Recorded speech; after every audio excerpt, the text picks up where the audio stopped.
उत्तर भारत के एक छोटे से गांव में रहती थी रानी।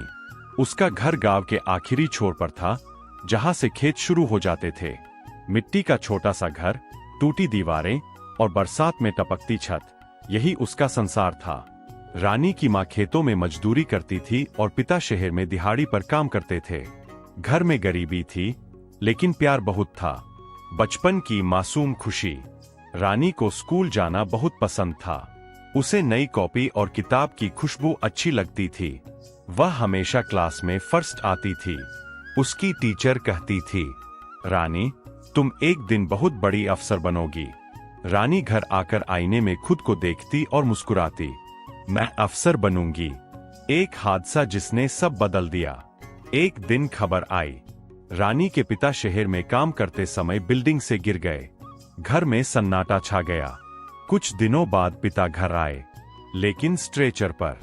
अब वह चल नहीं सकते थे। उस दिन पहली बार रानी ने अपनी मां को जोर से रोते देखा। घर चलाना मुश्किल हो गया। मां अकेले मजदूरी करती थी। रानी स्कूल के बाद खेत में काम करने जाने लगी। कई बार उसे भूखे पेट सोना पड़ता था, लेकिन वह पढ़ाई नहीं छोड़ना चाहती थी। जब रानी 15 साल की हुई, रिश्तेदार आने लगे। लड़की को ज्यादा पढ़ाने का क्या फायदा, शादी कर दो, जिम्मेदारी खत्म। मां मजबूर थी। रानी चुपचाप सब सुनती रही।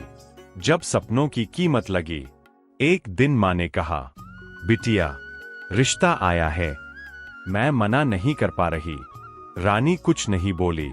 उस रात उसने अपनी किताबों को सीने से लगाकर रोया। 16 साल की उम्र में रानी की शादी हो गई। ससुराल गरीब था।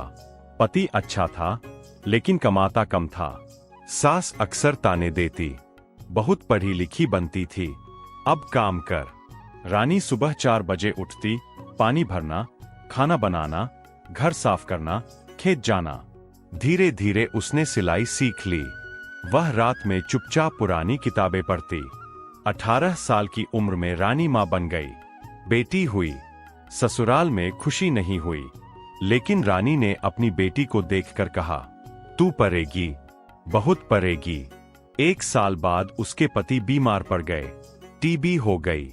इलाज के पैसे नहीं थे। रानी ने अपनी शादी की चूड़ियां बेच दीं। उस दिन चूड़ियां टूटते समय जो आवाज आई, वह आवाज रानी के दिल में हमेशा के लिए बस गई। पति धीरे धीरे ठीक हुए, लेकिन काम करने लायक नहीं रहे। अब पूरा घर रानी चला रही थी। वह दिन में मजदूरी और रात में सिलाई करती। एक दिन गांव में एनजीओ वाले आए। उन्होंने महिलाओं को सिलाई ट्रेनिंग देने की बात कही। रानी ने नाम लिखवा दिया। वह सबसे अच्छी निकली। उसे सिलाई मशीन मिली। रानी ने घर से कपड़े सिलना शुरू किया। धीरे धीरे काम बढ़ा। लोग दूर दूर से कपड़े देने आने लगे।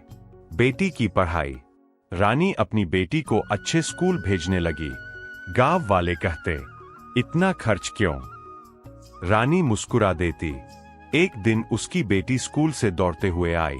मां, मैं क्लास में फर्स्ट आई। रानी रो पड़ी। उसे अपना बचपन याद आ गया।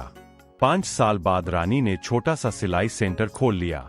गांव की लड़कियों को फ्री में सिलाई सिखाने लगी। एक दिन उसके पिता ने कहा, बेटी, तूने बेटा बनकर दिखाया। रानी बस रोती रही। आज रानी के पास अपना छोटा बिजनेस है। उसकी बेटी शहर में पढ़ रही है। रानी अब भी टूटी चूड़ियों की आवाज नहीं भूल पाती, लेकिन अब वह आवाज दर्द नहीं, ताकत बन गई है। कहानी का संदेश। हालात इंसान को तोड़ सकते हैं, लेकिन खत्म नहीं कर सकते। बेटी बोझ नहीं, ताकत होती है। मेहनत का फल देर से सही, मिलता जरूर है।